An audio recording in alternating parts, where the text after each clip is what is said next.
দেখুন, আপনি অন্যান্য টিচারদের একটা জিনিস দেখবেন যে তারা ছাত্রদের বোঝায় না ঠিক মতো। আর ছাত্ররা যদি জিজ্ঞাসা করে না তারা ইরিটেট হয়ে যায়। একটু বুঝিয়ে বলবে কি তারা ইরিটেট হয়ে যায়। কিন্তু দেখুন আমি কিন্তু এরকম না। আমি কিন্তু আমার ছাত্রকে যথেষ্ট পরিমাণে বোঝাই এবং তারাও কিন্তু স্পষ্টভাবে জানে যে একে বলে আর কাজ হবে না। কারণ এর থেকে বেশি আর বোঝাতে পারবে না।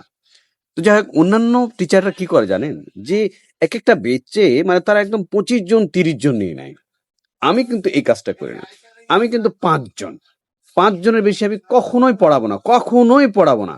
যতক্ষণ না বেশি পাচ্ছি আরকি। অন্যান্য টিচাররা আপনি খেয়াল করে দেখবেন যে তারা সব মেধাবী ছাত্রদের নেয়। আর এই মেধাবী ছাত্রদের নিলে তারা তো মেধাবী নম্বর তো বেশি পাবেই। অনেক নম্বর পাইয়ে দেয়। তারা এটাকে ক্রেডিট মনে করে। কিন্তু আমার ক্ষেত্রে আমি কিন্তু সবথেকে বাজে যে ছাত্রগুলো আছে যারা নম্বর কম পায় তাদের নেই। এবং তাদেরকে আমি কিন্তু খুবই ভালো মতো পড়াই এবং তাদেরকে এমনটা পড়াই আমি যে পড়িয়ে, পড়িয়ে তাদের নম্বর আমি আরো বাজে করিয়ে দেই। আর আসলে আমি ১.৫ ঘন্টা পড়াই। সবচেয়ে যেই মেন বিষয়টা অনেকেই ১ ঘন্টা কিন্তু আমি কিন্তু ১.৫ ঘন্টা পড়াই। এই ১.৫ ঘন্টার ভিতর কিছু সময় আমরা ইয়ার্কি ফাজলামি করি।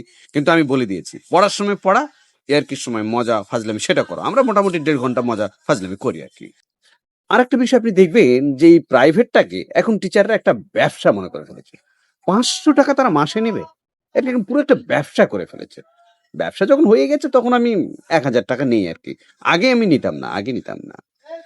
আরেকটা বিষয় আপনি শিক্ষকদের মাঝে দেখবেন যে যদি কেউ টাকা দিতে একটু লেট করে, তাহলে সবার সামনে কান ধরিয়ে দেয়। বারবার বলে টাকা দাও, টাকা দাও। আচ্ছা ওই স্টুডেন্ট ওর কি কোনো মান সম্মান নেই বলেন তো? আমি কিন্তু এই কাজটা করি না। স্টুডেন্ট যদি টাকা না দেয়, দোষটা তো তার না, তার বাবার। আমি কিন্তু তার বাবাকে কল করে তার বাবাকে কিন্তু কান ধরে দাঁড় করিয়ে দিই। আরেকটা বিষয় আপনি খেয়াল করবেন যে স্টুডেন্টদের সঙ্গে কিন্তু বন্ধুত্বপূর্ণ আচরণ। আমি কিন্তু স্টুডেন্টদের সঙ্গে বন্ধুত্বপূর্ণ আচরণ করি। খুবই বন্ধুত্বপূর্ণ। তার মানে এই নয় যে তারা আমার ঘাড়ে হাত দিয়ে না, একটা দূরত্ব বজায়।